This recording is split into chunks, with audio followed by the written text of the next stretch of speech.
bom que os investimentos continuem. E eu quero chamar agora as três famílias aqui representadas, os pais do pequeno Miguel, o irmão Douglas e a irmã Anne, e também a irmã Adriana, o irmão Marcos, com a pequena Radassa, e o Eudelso com a irmã Elaine, para a dedicação da pequena Isabel. Gostaria então que as três famílias viessem à frente. Pastor Paulo está presente conosco essa noite. Por favor, pastor, venha à frente, porque o senhor nos ajudará segurando uma das crianças, ok? Gostaria que a congregação se colocasse em pé. Nós reverentemente oraremos consagrando esse momento. Pastor Paulo é membro desta igreja, missionário trabalhando com a instituição ID, e nós seguraremos nos braços as crianças. Quero chamar, vai ser uma boa disputa agora quem acolhe quem nos braços, certo? Pastor Paulo, por favor, com a Isabel, eu pego a Radassa nos braços, e o pastor Cleiton então com o pequeno Miguel, e logo em seguida oraremos.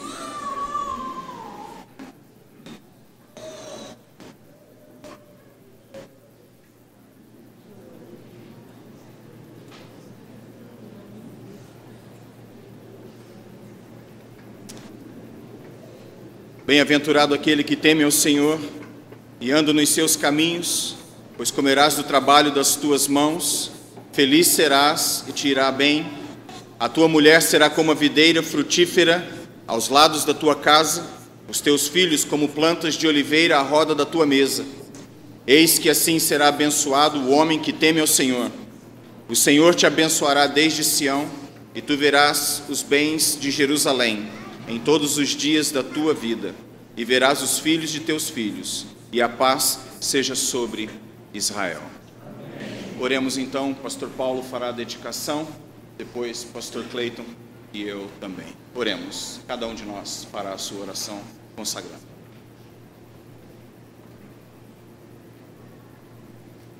Senhor, quero colocar em tuas mãos agora também a vida da pequena Isabel.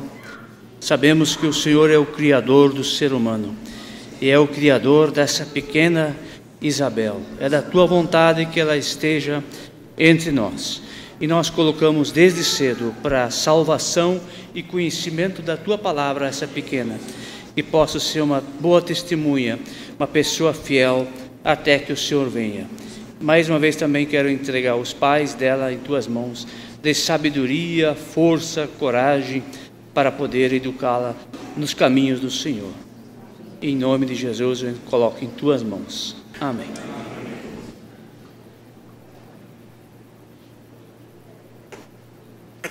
Para mim é um motivo de muita alegria dedicar a vida do pequeno Miguel, porque além de tudo, o Douglas e a família é como se fosse meu irmão. Então agora, como pastor, dedicar ao filho dele é uma grande honra. Muito emocionado por tal dedicação ao Senhor, e eu quero fazer isso para a glória de Deus Pai. Senhor Jesus, aqui está a vida do Miguel nas tuas mãos. Esse menino saudável, forte, nós queremos colocar ele nas tuas mãos, dedicando ele ao Senhor. Por isso, Senhor Jesus, toma o seu filho, e que como herança do Senhor para os seus pais, ele possa ser uma bênção, e que os seus pais uma bênção também para a vida dele. Eu apresento este menino nas tuas mãos, e também peço e rogo ao Senhor que ele possa, na idade da sabedoria, tomar a decisão ao seu lado e servir ao Senhor por toda a sua eternidade. Eu quero também consagrar nele já a sua família, que ele irá constituir debaixo da tua graça e proteção. Prepare uma esposa valorosa a ele. Dê filhos que eles possam ser frutíferos para a glória do Senhor Jesus. Tome Miguel nas tuas mãos, em nome de Jesus. Tome também os seus pais, o Douglas, a Anne, os seus familiares. e que eles possam entender que o Miguel é herança do Senhor, em nome de Jesus. Amém. E é corintiano, viu?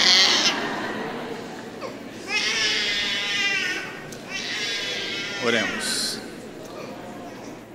Senhor nosso Deus e Pai, nós te louvamos, nós te engrandecemos por esse momento sublime, por esse momento glorioso que nós temos como igreja e família de Cristo, de apresentarmos essas crianças em teu altar, que elas cresçam protegidas pelo Senhor e abençoadas pelo teu Espírito.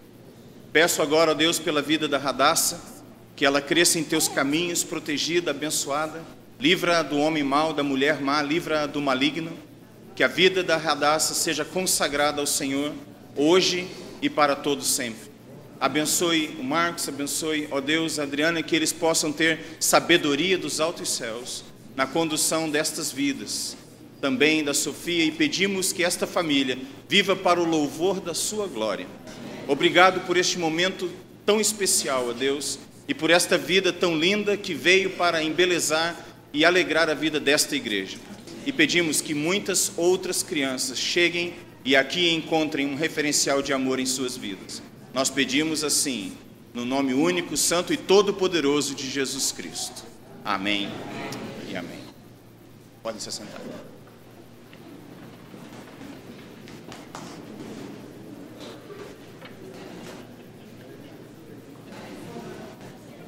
Boa noite, igreja. O Rod Bebês gostaria de presentear os bebês consagrados de hoje. Eu gostaria que o irmão colocasse as fotos das visitas do hall, se possível.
De fato, um momento muito especial na vida da igreja.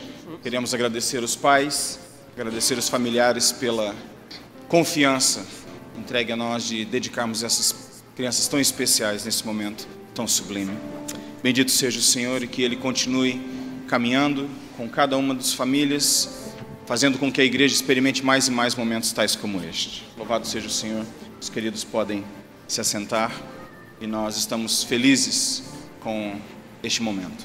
Nós agora nos prepararemos para um outro momento no culto, quando ouviremos um pouquinho da informação do campo missionário e logo em seguida os pais familiares receberão os cumprimentos da igreja ao final do culto.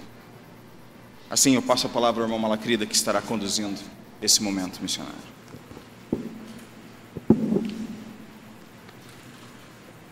No verso 2 do capítulo 2 de Tito, fala o seguinte: porque a graça de Deus se manifestou salvadora a todos os homens. Deus veio, mandou o seu Filho unigênito para que morresse na cruz, no madeiro, derramou o seu sangue por minha vida, por cada um que aqui está, e até os confins do mundo o Senhor quer salvar. E esse texto nos impulsiona a cada vez mais, como cristão, trazer a responsabilidade nos nossos lombos. E nós estamos em tempo de missões nacionais. O nosso alvo, R$10.000. O irmão que tiver no coração para fazer essa contribuição, quando vir depositar teu dízimo, coloque nesse envelope. Tá? Tem alguns envelopes aqui nos bancos, ali atrás. Colocam nesse envelopes. eu tenho a certeza, eu sou convicto, que se todos, cada um de nós, se unirmos e ombrearmos, nós vamos pregar o Evangelho através dos nossos missionários. Vamos soltar um vídeo.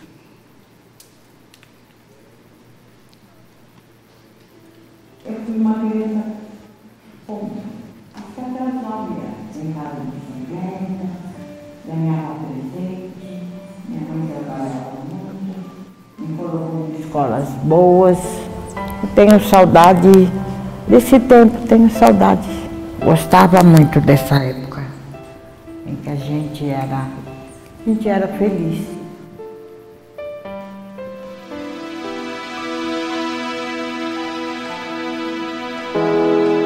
Eu sonhava, eu quis ser aeromoça, psicóloga, mas aos 9 anos minha vida deu uma mudada, minha mãe se apaixonou, ela era muito nova, e ela se apaixonou por alguém.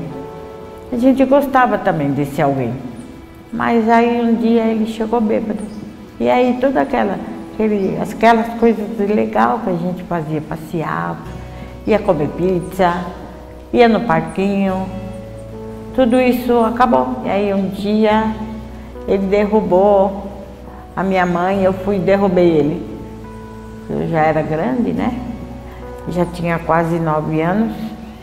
E ele estava muito alcoolizado, ele acabou caindo mesmo. E eu ia machucá-lo. E a minha cabeça era infantil. Eu achei que ela não gostava mais de mim. E fui para a rua. Fui sofrer na rua, virar trombadinha na rua. Fui treinada pelo meu pai, né? Saí de um padrasto ruim para encontrar um pai pior. Eu fiquei com raiva do mundo. Eu não gostava de nada nem de ninguém.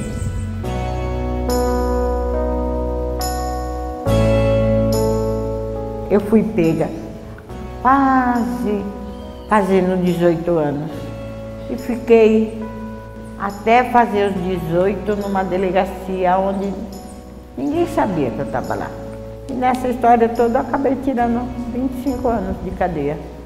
Muito mais do que mulher tira, né? Mas eu tirei. Fiquei vagando durante um tempo na cidade. Eu fui para uma fazenda onde eu fui fazer crack, aprender a fazer crack. Aí eu falei, é o fim da linha. Me joguei no crack. E lá eu já estava no meio da Cracolândia, ali eu fiquei. Durante 14 anos da minha vida eu fiquei ali, usando crack, dormindo no chão. Virei um nada. Acho que eu era menos que um lixo.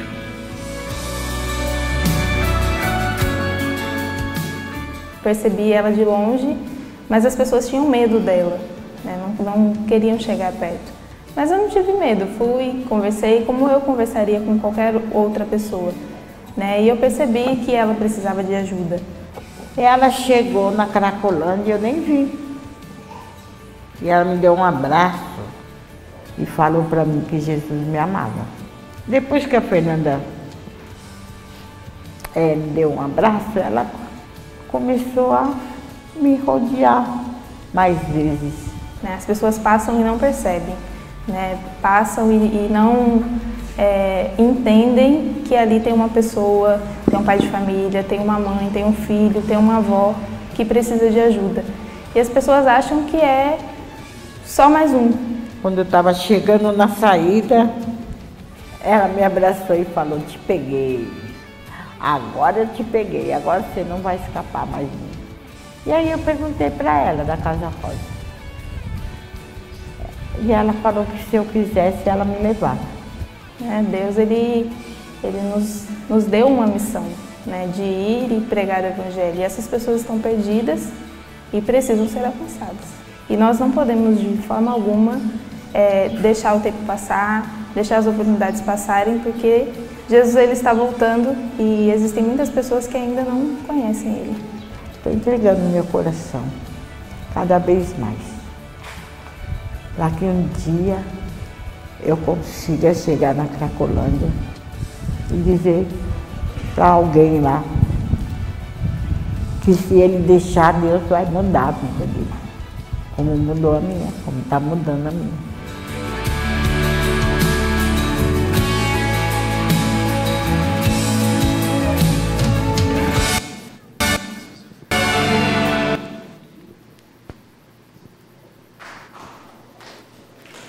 História maravilhosa, né?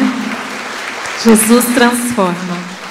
E você pode contribuir com essa obra, como o irmão Malacrida já falou, esse envelope azul aqui você pode colocar a sua oferta para missões nacionais. E você pode, nesse momento agora também, enquanto nós estivermos cantando, trazer a sua oferta de missões e entregar também o seu dízimo.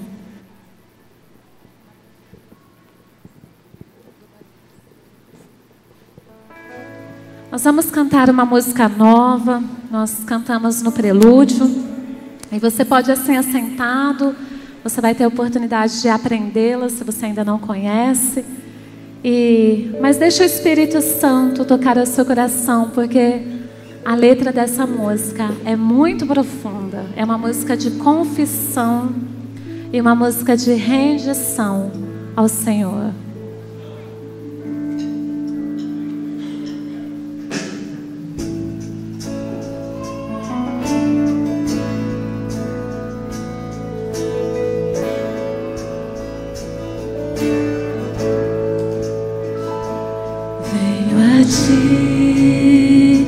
Me confessar pra minha alma descansar,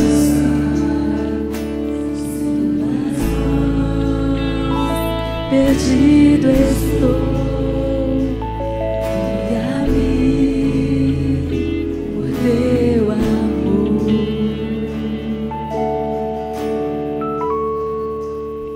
Senhor, de ti preciso, mais e mais preciso, meu defensor, justo e fiel, de ti eu preciso.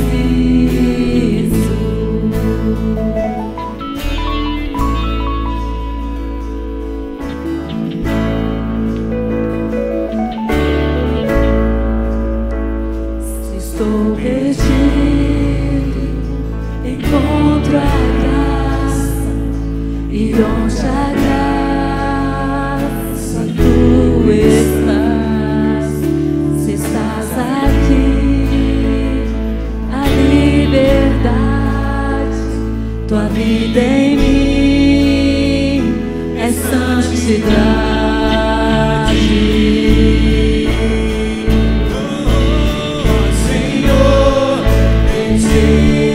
Preciso,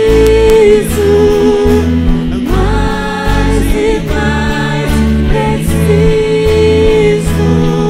meu defensor, justo e fiel, de ti eu preciso.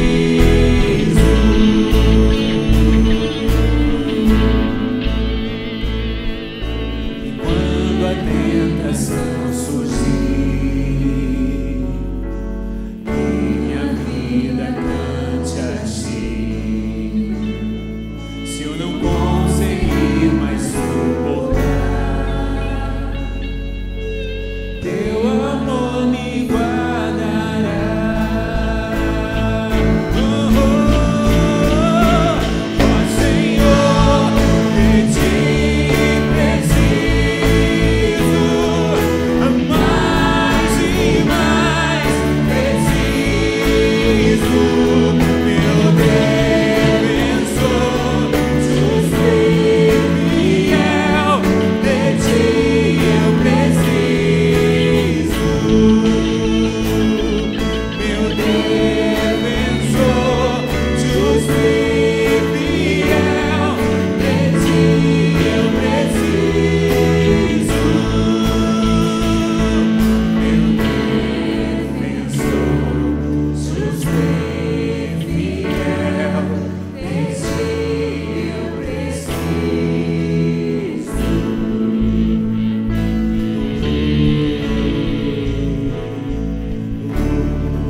Nós acabamos de cantar sobre um Deus que é defensor, que é justo e fiel.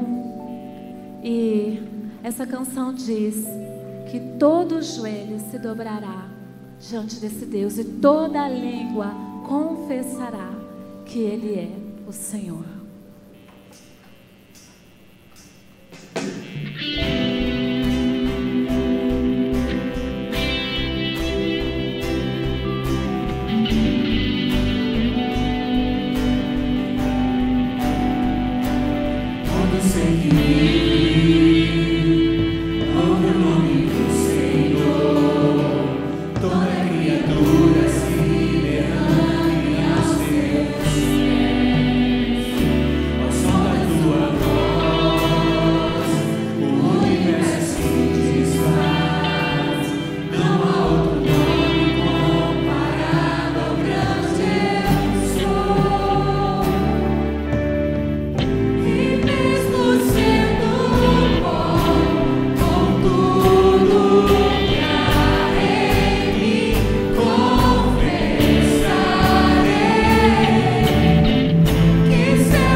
nome, ó Pai, é grande. O Teu nome, ó Pai, é o nome de poder, ó Pai. O Teu nome, ó Pai, é nome que é sobre todo o nome, Pai. Pai, e nós humildemente, Senhor, nós Te adoramos e nós reconhecemos, ó Pai, que Tu és o grande eu sou, ó Pai. Tu és o Rei da glória, Pai. E nós glorificamos o Senhor mais uma vez nessa noite, Pai, em nome de Jesus, Pai. Amém. A igreja pode se sentar.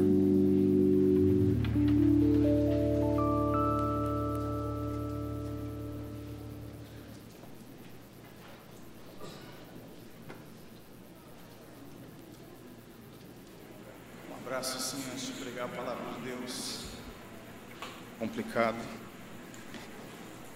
Existem certos aromas que vêm à mente e certas lembranças também em função de um abraço como esse, e certos aromas trazem certas pessoas à mente. Um dia eu explico. Abramos nossas Bíblias em Lucas, no capítulo 2.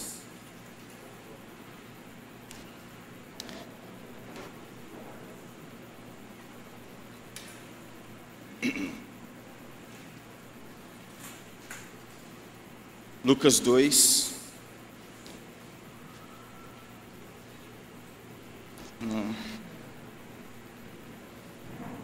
Não estava muito preparado para isso agora.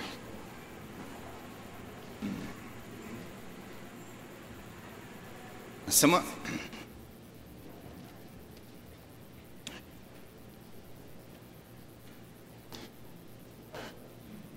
semana passada, nós focamos a atenção em Lucas 2, de 6 a 7.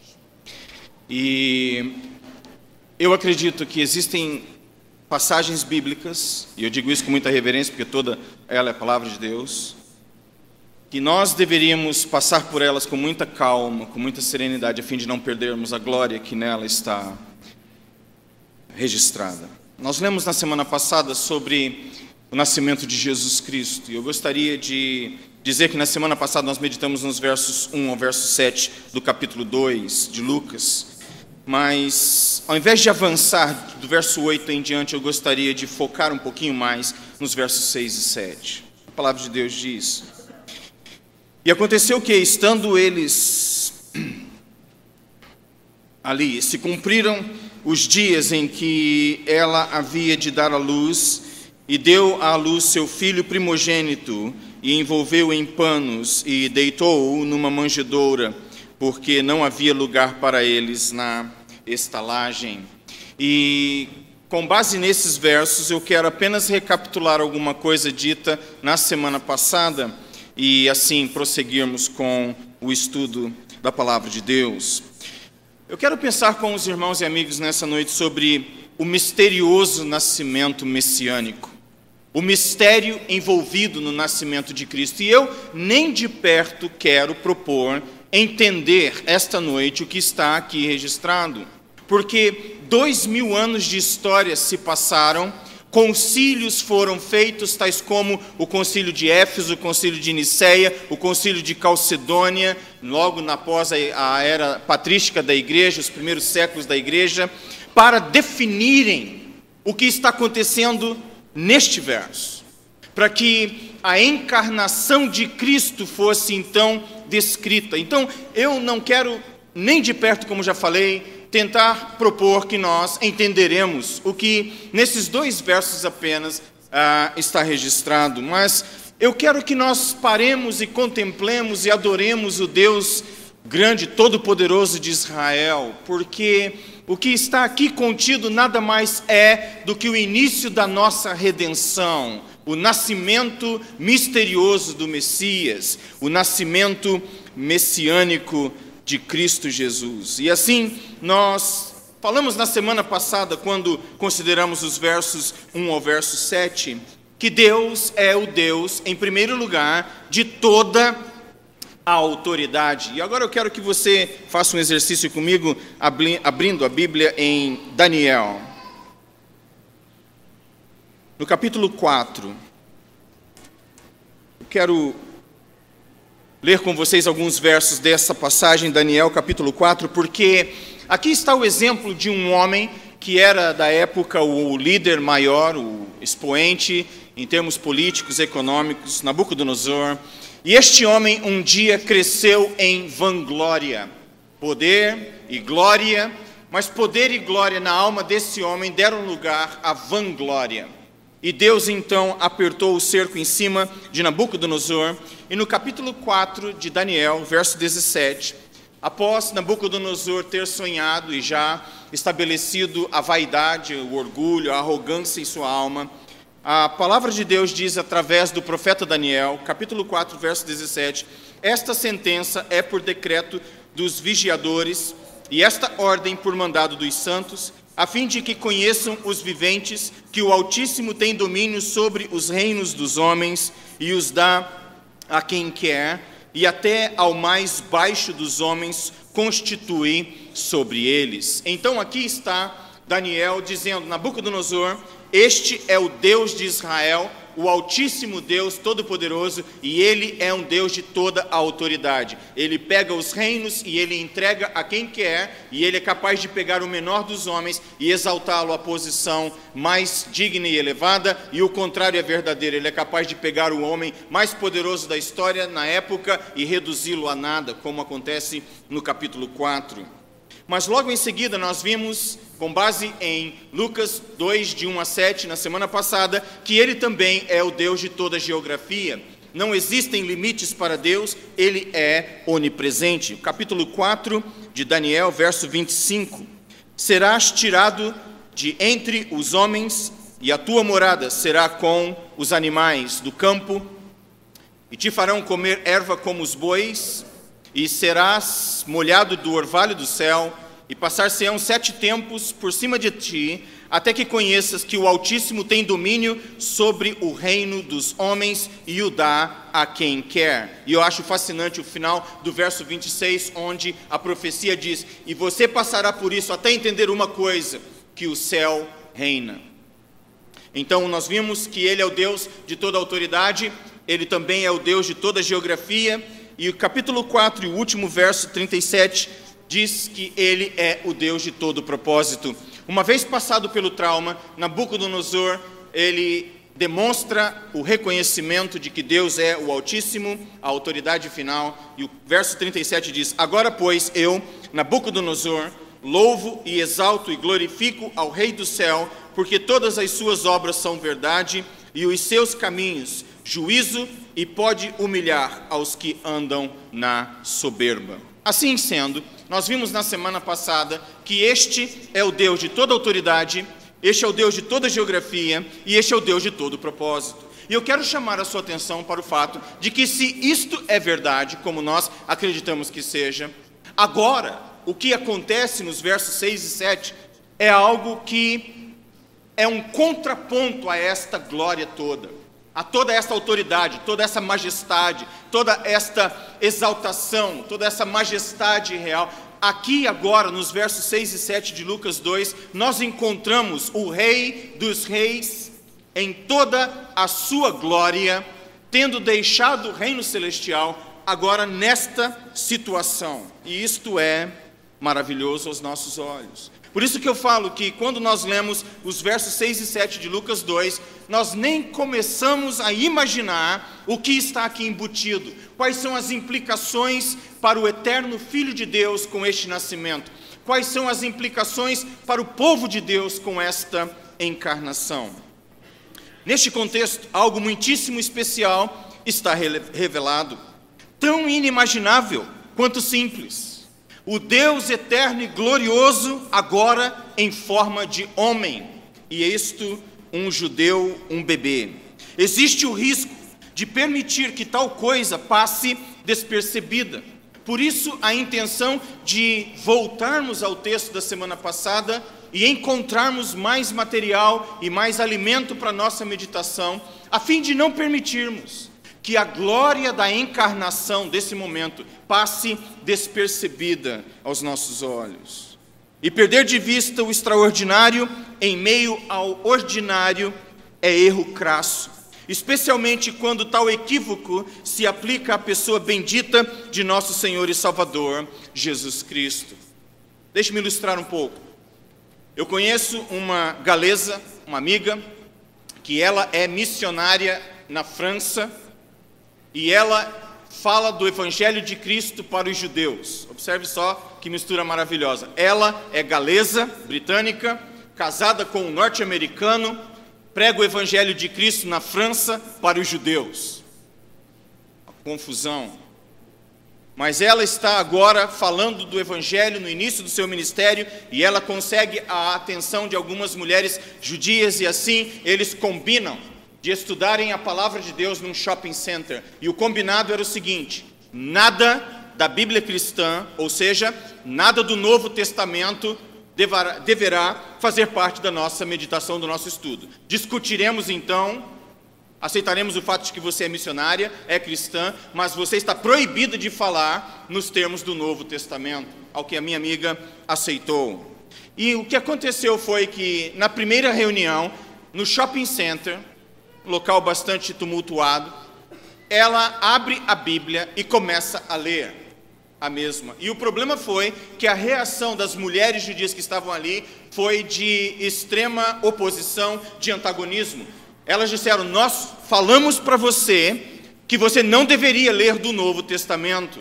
E aqui está você tentando empurrar goela abaixo aquilo que é o Novo Testamento. Mas deixe-me dizer uma coisa: o que a minha amiga estava lendo para elas era Isaías capítulo 53.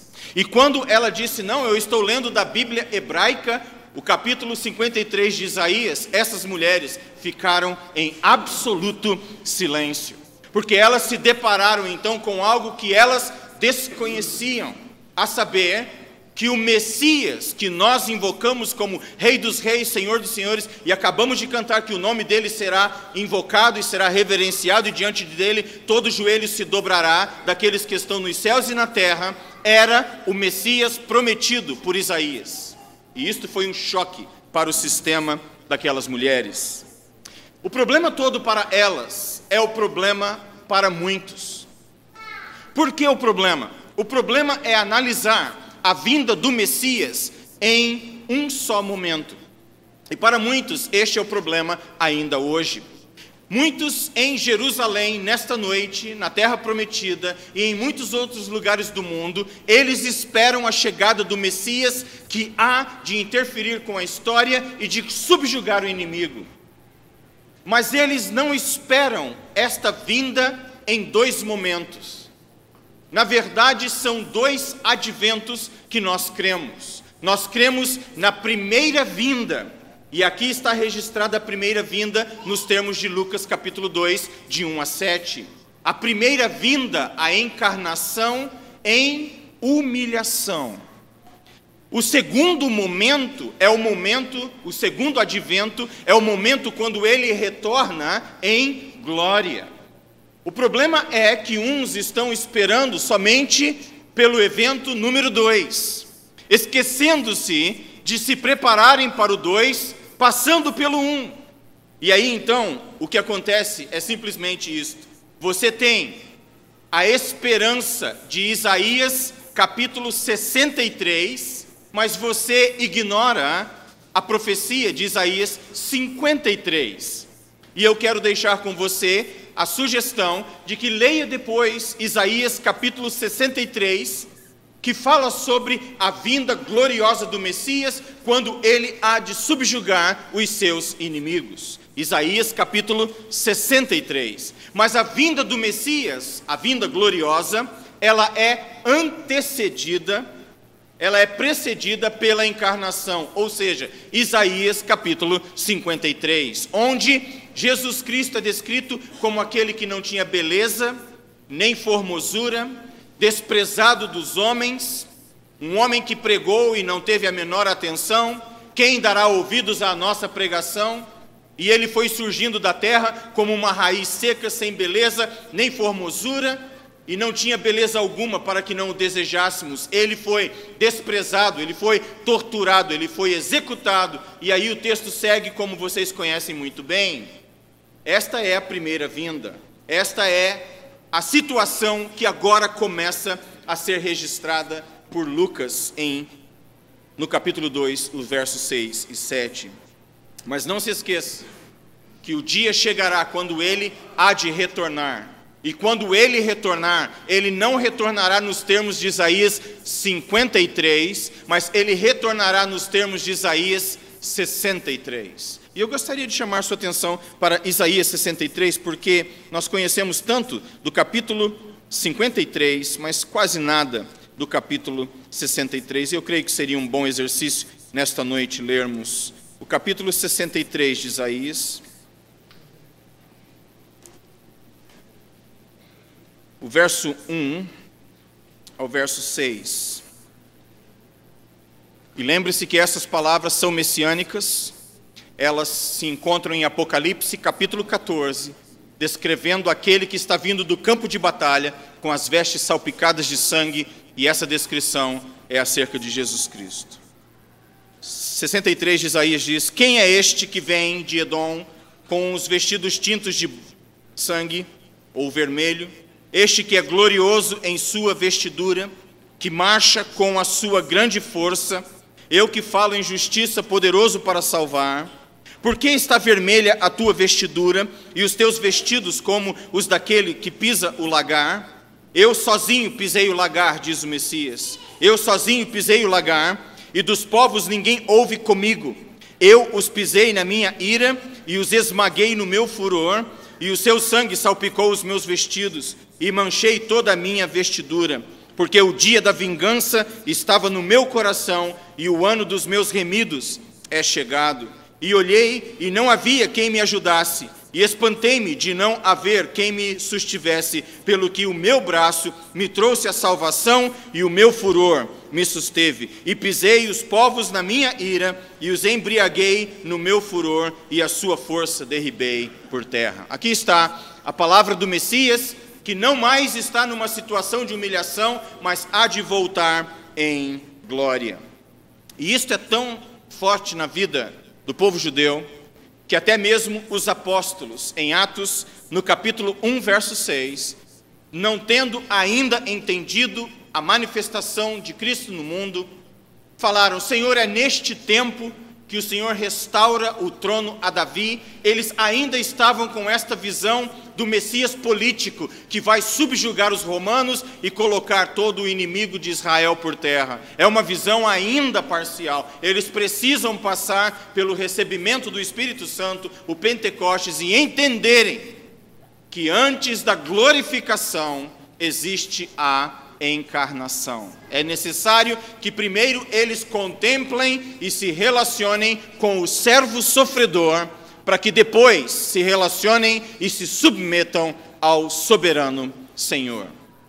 Os próprios apóstolos não entenderam inicialmente as implicações da encarnação com a primeira das manifestações messiânicas no mundo. E nós precisamos aprender da mesma maneira que precisamos de Cristo encarnado para que possamos um dia contemplá-lo em sua exaltação e glória. E aqui agora nós voltamos a atenção para os versos 6 e 7 de Lucas capítulo 2. E a primeira coisa que eu quero deixar com você nesse momento, quando a glória do Deus eterno, ela foca nesse momento tão sublime, tão singelo, onde 3 pessoas se reúnem em isolamento, nesse nascimento tão ignorado, tão desprezado. Nesse momento, o Deus eterno, glorioso, se torna homem.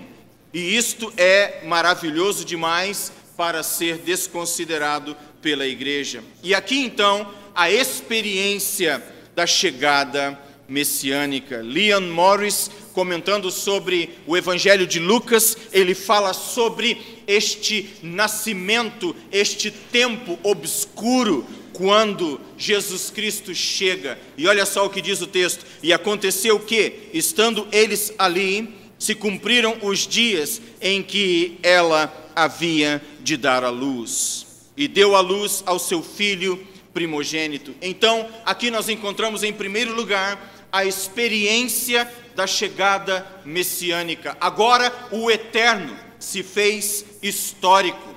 O eterno está interferindo com a experiência humana. E esse tempo, então, agora passa a ser contado pelo eterno Filho de Deus de uma maneira diferente. E isto, como eu falei, irmãos, é misterioso demais. E esse nascimento messiânico é misteriosamente obscuro. Onde eles estão? Existem debates acerca, eles estão dentro de uma estrutura, como se fosse um hotel, eles estão num local onde os animais ficam, porque não há lugar para eles na estalagem. Eles estão numa caverna, existem aqueles que acreditam que eles estão a céu aberto. Onde está Maria e José? Onde estão eles agora? E Maria dando à luz a esta criança. Não, senhoras e senhores, este é o Filho de Deus eterno, segunda pessoa da Trindade que nós já estudamos no passado, e ele agora está nascendo em obscuridade. Ele está nascendo. E esta chegada, ela é absolutamente simples. Não existem recepções, não existem cortes reais recebendo o Rei dos Reis. Isto é obscuro, isto é simples demais, e nós precisamos valorizar esta experiência que começa com um casal. E aqui a glória da encarnação, porque ela acontece em família. Estudando esta passagem, totalmente eu ia dizer por um acaso, mas na vida de um cristão não existem acasos, por providência. Eu estava estudando uma coisa e acabei chegando a outra informação. A informação de um homem chamado Bartolomeu Murilo. Ele trabalhou na Europa, 1677, ele foi um artista da escola barroca, e ele elaborou uma obra, uma tela em óleo, maravilhosa. E o que me chamou a atenção foi o fato de que ele deu a esta obra o mesmo nome, ou a mesma sentença que eu havia tentado usar para descrever o que está acontecendo aqui. O que eu quero dizer é o seguinte: o Deus Trino de Israel, a Trindade eterna, agora parece que é ofuscada por uma trindade terrena. Na eternidade, Pai, Filho e Santo Espírito. Mas agora na terra, José, Maria e Jesus. A trindade eterna agora dá lugar a uma trindade terrena. E a obra desse Bartolomeu Murilo, em 1677, descreve o Espírito Santo bem no meio entre a trindade na eternidade e a trindade na terra. As três pessoas da Trindade na eternidade e as três pessoas agora recebendo o Filho de Deus neste contexto de encarnação. E é uma família, homem, mulher e uma criança, e esta experiência é única. A harmonia eterna da Trindade divina agora dá lugar a uma harmonia histórica envolvendo Pai, Mãe e Filho, através da encarnação. E me faltam palavras, e palavras têm faltado para muitos outros, para descrever o que está acontecendo neste momento. A gravidade, a profundidade do que está aqui tomando lugar. Não somente isso, não somente a chegada messiânica, mas a aparência desta chegada. O texto diz o seguinte: e deu à luz o seu filho primogênito, e o envolveu em panos, e deitou-o numa manjedoura, porque não havia lugar para eles na estalagem. A experiência da chegada em seu tempo, mas agora a aparência desta chegada messiânica. E ela é uma aparência bastante simples. Ela é uma aparência de frutificação inicial, é o primeiro filho, é o primogênito, ou seja, outros vieram depois, mas este é o primeiro, é o prometido Messias de Israel. E desta forma maravilhosa, sobrenatural, misteriosa, ele é formado no útero de Maria, e assim, esta frutificação inicial tem o seu local nesta chegada aparentemente simples, e ela é absolutamente simples, com recursos limitados. Observe que o que é usado para cuidar desse neném, desse bebê, é algo bastante simples. Talvez muito menos do que os nossos bebês dedicados esta noite têm tido acesso em termos de provisão. O recurso foi limitado, e deu à luz a um filho primogênito, e envolveu em panos, e deitou-o numa manjedoura. Então, a experiência, ela é histórica, bastante simples em sua aparência. E Leon Morris fala sobre a obscuridade deste evento, mas também a pobreza desse evento. E você precisa em sua mente colocar isso como o contraponto da eternidade. Agora o Filho de Deus está empobrecido, para que, através de sua pobreza, nós pudéssemos ser enriquecidos. E isto, irmãos, é maravilhoso demais para aqueles que adoram e reconhecem o preço que foi a encarnação, a morte e a ressurreição de nosso Senhor Jesus Cristo. Ele deixou a glória celestial e agora ele se coloca numa posição de pobreza. E isto não pode passar despercebido. A encarnação do Filho unigênito de Deus acontece de tal forma que possibilita a relação do pecador com aquele que é o Rei dos Reis em seu primeiro advento. Senhoras e senhores, o fato dele ter nascido neste contexto dá a qualquer ser humano na face da terra a possibilidade de ter relacionamento e com ele se identificar.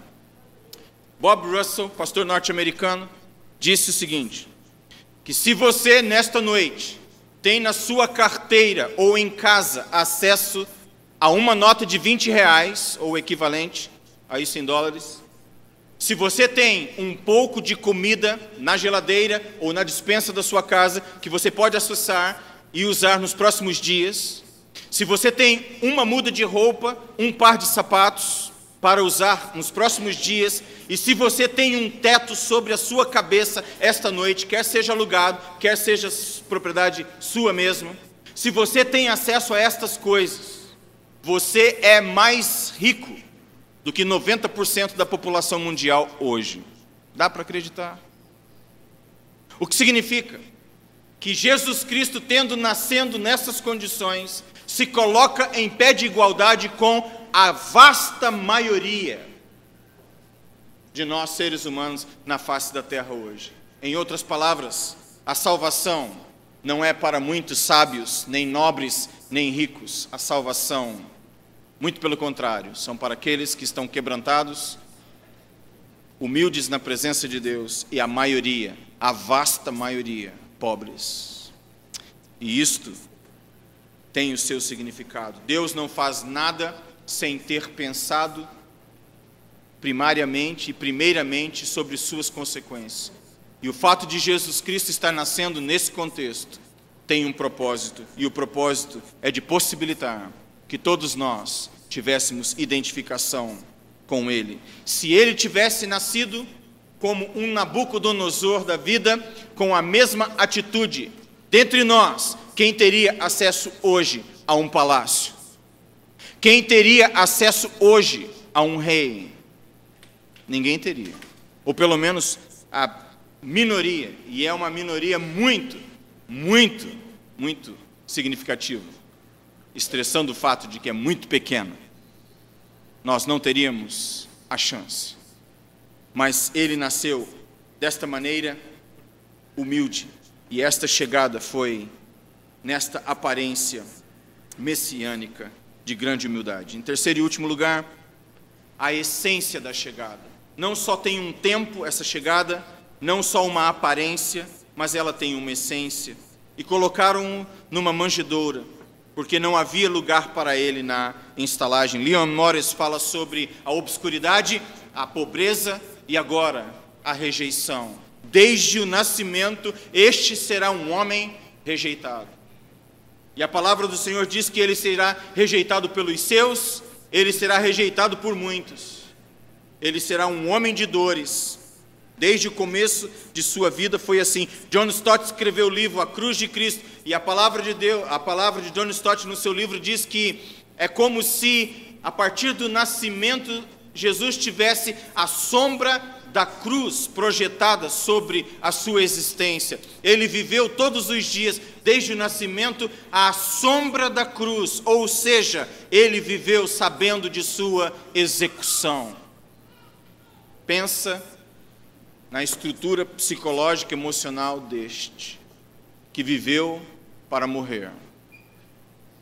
E nós eu pelo menos, me coloco diante de um texto como esse e fico sem palavras, sabendo que o Deus Trino de Israel, eterno, poderoso, como descrevemos alguns domingos atrás, se coloca numa posição como essa, tão humilde, e o trono de glória, lembre-se do que nós lemos em Daniel, Nabucodonosor se vangloriou até o dia que ele aprendeu que os céus reinam, e agora o trono celestial é substituído por uma manjedoura. E esse contraponto, irmãos, é extraordinário, difícil para entender e muito menos explicar. É um contexto humilde e é um contexto de obstáculos superados. Aqui está uma família pobre, sem prestígio, sem influência política, mas estão juntos. O filho nasceu, não tem assistência médica, não temos enfermeiros, não temos médicos, mas a família está junto. E eu creio que nisso é uma grande mensagem para nós. A sua família pode estar nesta noite passando por um processo, um tempo de faixas e manjedouras, de simplicidade, de falta de recursos, de ostracismo, de indiferenças. Mas a mensagem do Evangelho diz que esta família pode estar feliz onde há muito pouco. O livro de Provérbios diz que é melhor viver numa casa onde há apenas pouca comida e simplicidade do que num castelo, numa casa cheia de glória, prata e ouro, onde há contenda. E eu fico imaginando aqui, eu fecho os olhos e imagino esse momento do nascimento, talvez escuro, Maria, ainda bem jovem, José, toda a pressão que veio de Nazaré e agora essa criança precisa nascer em Belém, em cumprimento à profecia, e eles estão em viagem sozinhos. Eu me lembro quando Arlene deu à luz a Samela, e nós chegamos do hospital com aquele bebezinho, sozinhos, sem parentes, sem amigos por perto, e a pergunta foi: o que faremos com isto? E eu disse: Deus, ao criá-la, e Deus permitindo que eu esteja ao seu lado, com a ajuda dele, Ele colocou em você, mãe, e vai, pela sua graça, me ajudar como pai, a instintivamente cuidar dessa criança. Ele vai nos ajudar. E eu fico imaginando Maria e José nas mesmas circunstâncias. Bom, aqui está o Messias de Israel. Aqui está o eterno Filho de Deus. José, o que nós vamos fazer agora? Em nome de tudo que é mais sagrado, o que nós vamos fazer agora? E eu fico imaginando a simplicidade, a singeleza, a sublimidade desse momento. E nisso eu tenho esperança, porque todas as famílias podem viver essa mesma experiência esta noite. E assim como Maria e José foram abençoados, você também pode ser abençoado nessa noite. A natureza da encarnação de Cristo estabelece a valorização da pequenez e, ao mesmo tempo, aponta para o engrandecimento. Um dia, estas faixas serão substituídas por vestes gloriosas.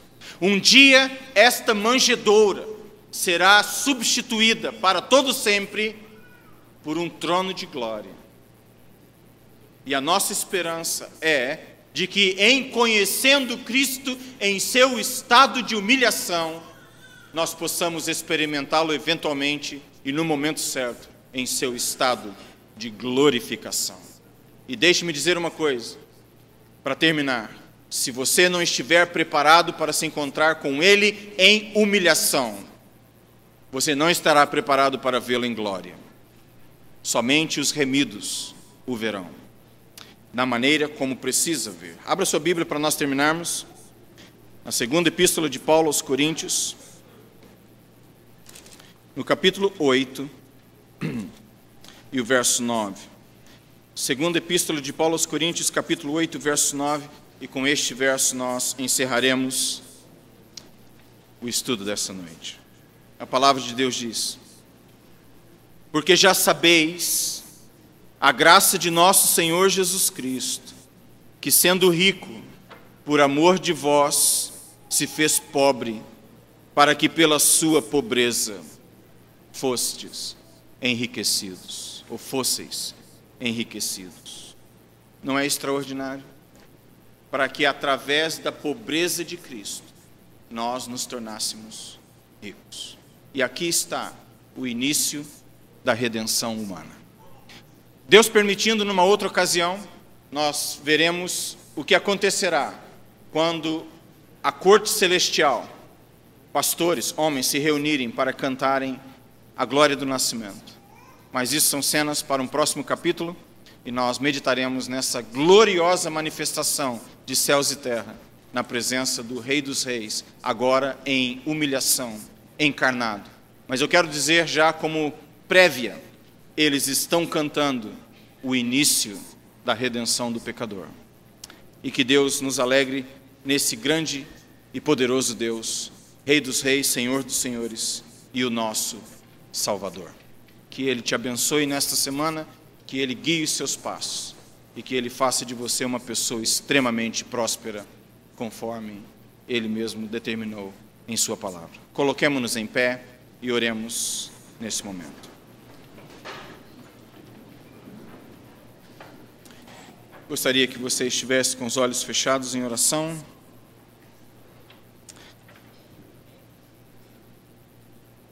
Senhor nosso Deus e Pai, nós suplicamos em nome de Jesus Cristo que o Teu Santo Espírito nos visite, ó Deus.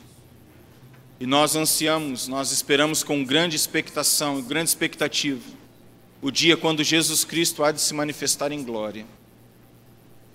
E, ó Deus, que dia maravilhoso esse dia será, quando nos encontrarmos e vermos aquele que foi humilhado, torturado, desprezado dos homens, sendo exaltado para todos sempre como Rei dos Reis e Senhor dos Senhores.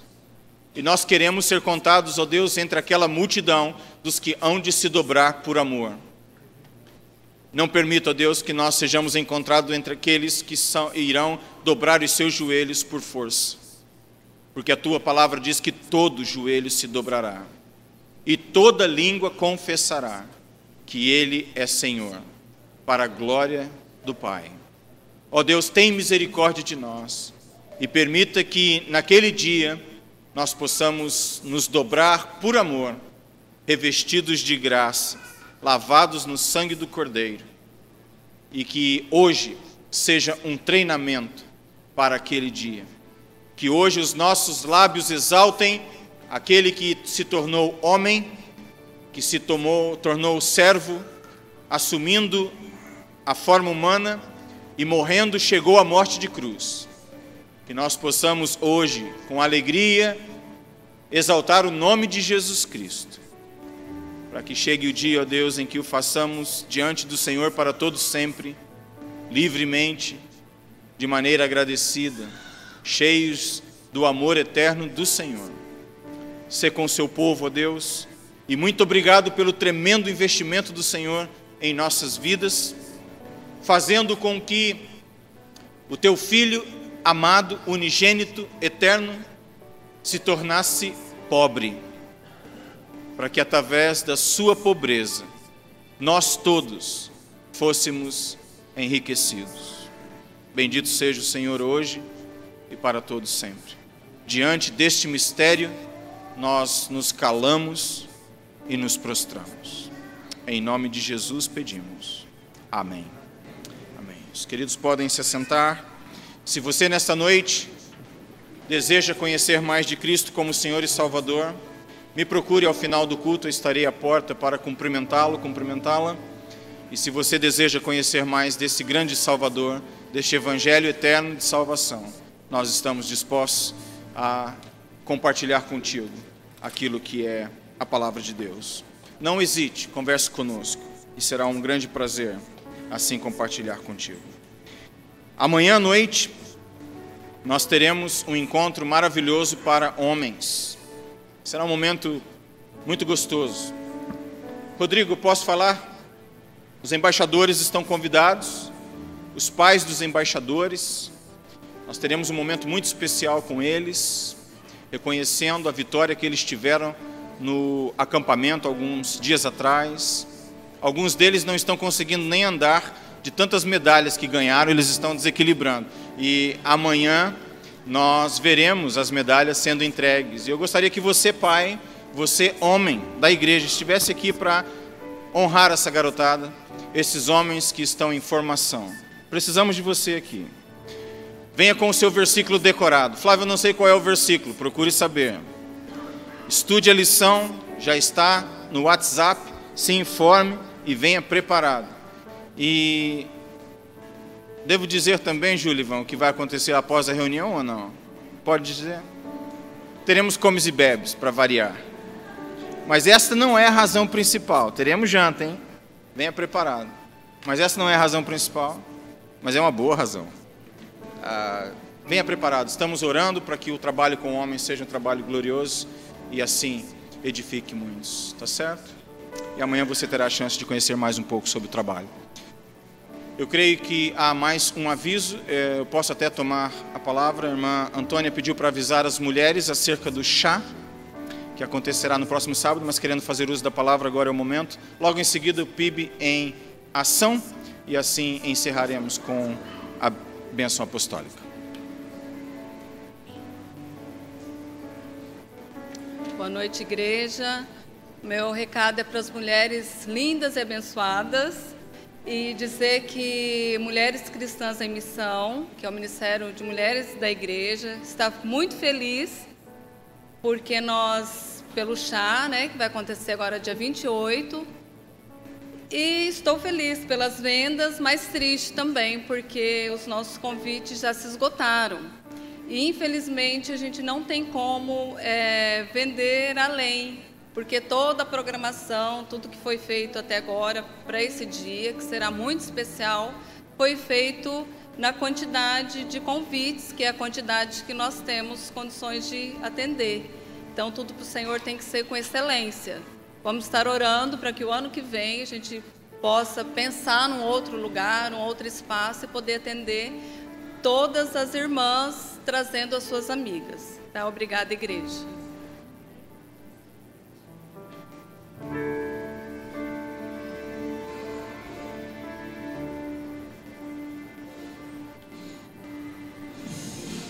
Olá, queridos irmãos, está começando o informativo PIB em Ação desta semana. No dia 21 de outubro, às 16 horas, começaremos os ensaios do coral da PIB. Você que tem interesse de participar desse coral, não pode faltar. E também temos o coral infantil, que é para crianças de 5 a 11 anos. Os ensaios acontecem todos os domingos, às 9 da manhã, na sala Ana Onerman. E no dia 28 de outubro, às 16 horas, aqui na PIB, teremos o Chá da Amiga. O custo é de apenas R$10 e você pode convidar uma amiga sua para juntas desfrutarem daquilo que Deus tem preparado para esse dia. Mas atenção, as vagas são limitadas. Então corra e garanta o seu convite e o de sua amiga. Chá da Amiga, dia 28 de outubro, às 16 horas. A todos os irmãos que fazem parte do Ministério da Terceira Idade, convidamos a participarem do nosso encontro mensal. Neste mês, o nosso encontro será nas dependências da igreja na próxima quinta-feira, dia 26 de outubro, às 15h30. Traga um prato de salgado ou doce. Contamos com sua presença na certeza de que teremos momentos agradáveis e de crescimento espiritual. Venha e convide um amigo para participar conosco. Maiores informações com o pastor Eugênio e com a líderes do Ministério da Terceira Idade. Participem! Este foi o informativo PIB em Ação desta semana.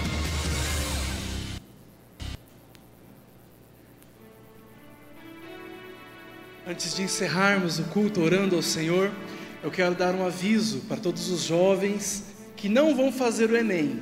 Aqueles que vão fazer o Enem, nós vamos estar aqui no próximo sábado, fazendo um momento de intercessão pela sua vida, para que você possa ir bem nas provas que você se dedicou, estudou. E aqueles que são jovens que não irão fazer o Enem, que vai acontecer no dia 5 e 12, nós queremos convidar a estar aqui conosco no sábado, porque nós vamos fazer uma ação muito interessante. Nós vamos chamar os jovens e aqueles que também queiram participar, a estar entregando caneta, água para as pessoas que forem fazer a prova, e nós vamos abordar todos os jovens que nós pudermos abordar, orando pela vida deles, para que eles façam uma boa prova, para que Deus lembrem aquilo que eles estudaram, E também vamos entregar um cartão para trazer eles para o próximo sábado para os nossos cultos. Então, esteja orando pela nossa juventude, para que esse evento dê certo, para que essa abordagem dê certo.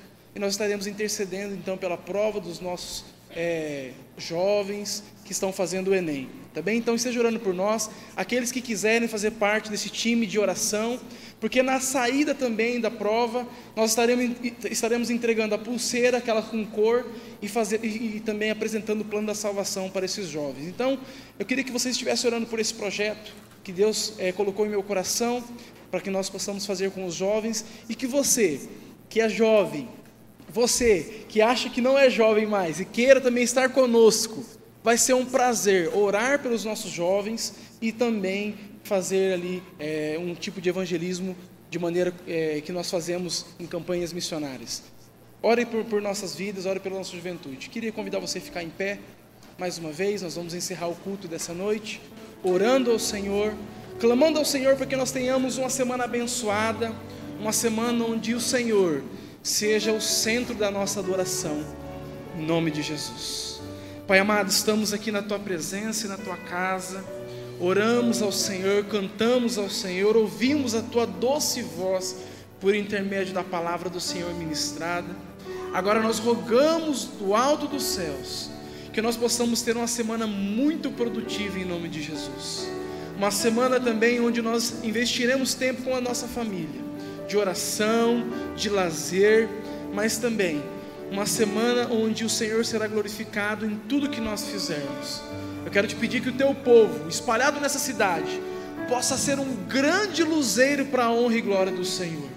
Que onde eles estiverem, não apenas nós como igreja, mas que a igreja do Senhor Jesus Cristo, espalhada nessa cidade, possa também ser sal e trazer sabor às pessoas que o cercam. Pai, usa as nossas vidas. Nós somos os teus filhos e nós queremos ser representantes e embaixadores do Rei. Fique com cada um de nós, com as famílias aqui representadas, e que o amor de Deus Pai, que a graça salvadora e redentora do Filho Jesus, e que as doces consolações do Santo Espírito de Deus esteja com cada um nessa noite e para todo sempre, como é a promessa da Tua palavra, em nome de Jesus, amém. Tenha uma semana abençoada, meus queridos irmãos. Aguardo o pastor Flávio chegar lá à frente, que estará cumprimentando cada um de vocês, e vão na paz do Senhor Jesus.